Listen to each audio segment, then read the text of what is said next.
Ce que j'aurais aimé savoir à 15 ans sur la drépanocytose. Alors, bonjour à tous, je suis Anne-Jocelyne Kofi et ceux qui me suivent pour la première fois, je suis drépanocytaire SS et j'ai tous les drépanocytaires à dompter la drépanocytose.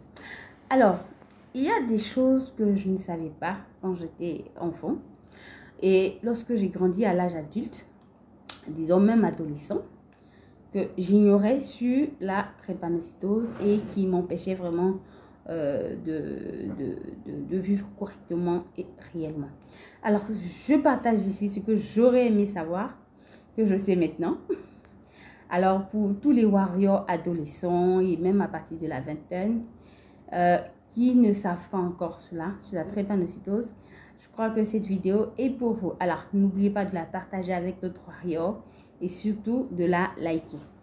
Alors, ce que j'aurais aimé savoir avant mes 20 ans sur la drépanocytose, c'est que ma santé passe avant les apparences. Alors, dans ma jeunesse, donc lorsque j'étais jeune, lorsque j'étais adolescente, tout ce que je faisais, c'est que je cachais mon état, j'essayais de cacher mon état de maladie. Pourquoi? Pour paraître normal aux yeux de mes amis. Donc, je tentais de faire des choses parfois avec eux que, par exemple, je n'aurais pas dû faire et parfois qui m'ont créé des problèmes. Alors, c'est bien de s'amuser, c'est bien de rigoler, c'est bien de prendre de la bière avec des amis, aller rigoler. Mais parfois, c'est important de tenir compte de sa santé. On peut aller sortir avec des amis.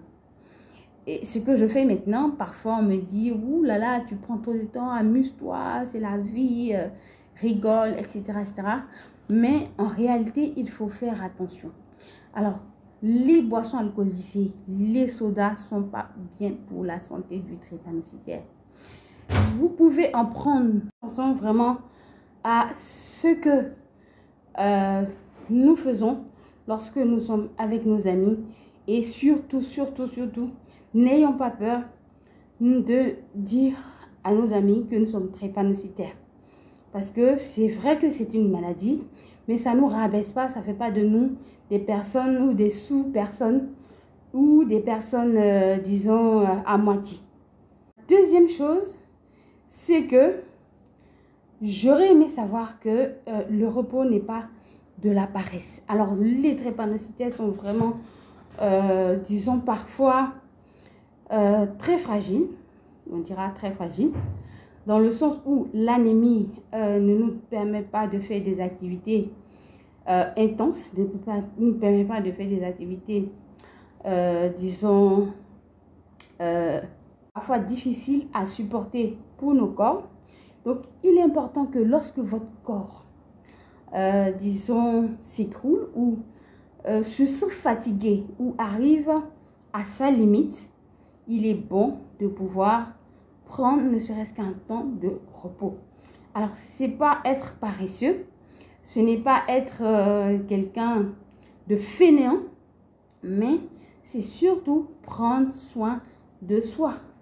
Donc, le repos, ce n'est pas forcément dormir, ce n'est pas simplement rester couché à ronfler. Non, c'est le temps de se déconnecter. De se déconnecter et de reprendre des forces et se reconnecter. La troisième chose, c'est que toutes les amitiés ne sont pas toujours importantes pour un drépanocytaire. Alors, on est drépanocytaire, on a envie de se mélanger à tout le monde, on a envie de faire comme les autres, on a envie de se déployer. Mais il faut faire attention aux amis avec lesquels on marche. Alors, pourquoi? Parce qu'il y a certains amis qui vont nous emmener à faire des choses qui ne seront pas bien forcément pour notre santé. J'ai eu la chance de rencontrer des personnes vraiment charmantes, des amis vraiment charmants qui m'ont tout de suite aidé, peu importe ce qui se passe, qui m'ont accompagné.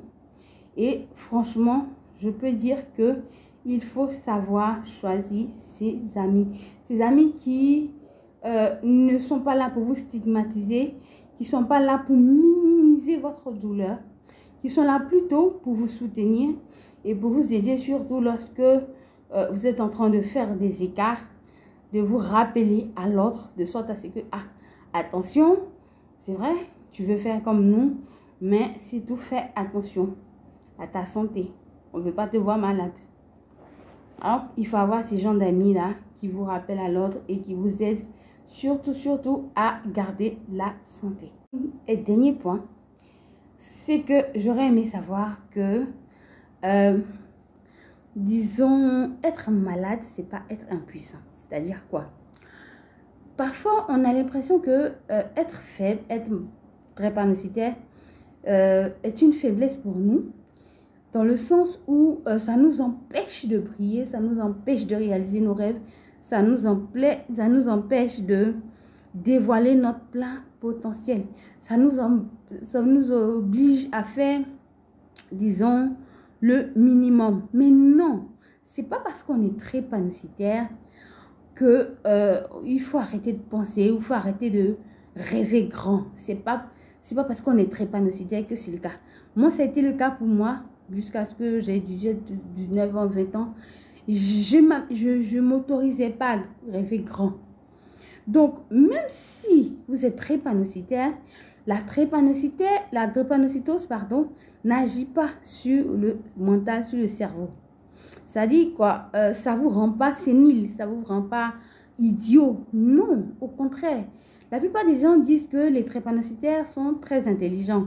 Donc, il faut croire que la nature a compensé la faiblesse du corps par la faiblesse disons, du cerveau.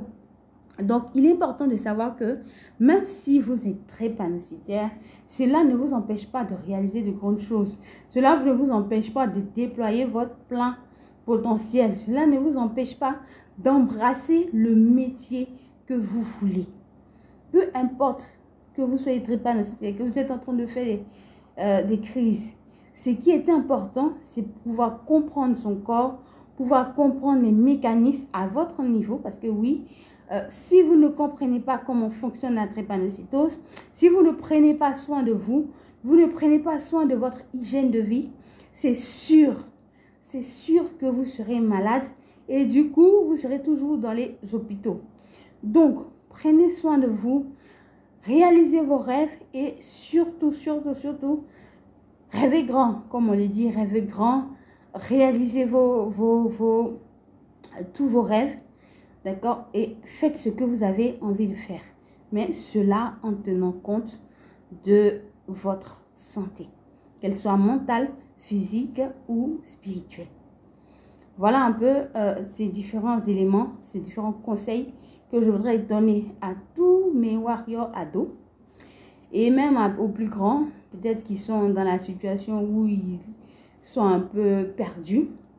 Mais vous pouvez penser à cela et ça vous aidera vraiment à réaliser de grandes choses et à vivre votre vie pleinement. Portez-vous bien et à bientôt pour d'autres conseils sur la drépanocytose.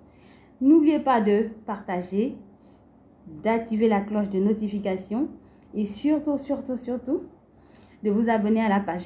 Portez-vous bien.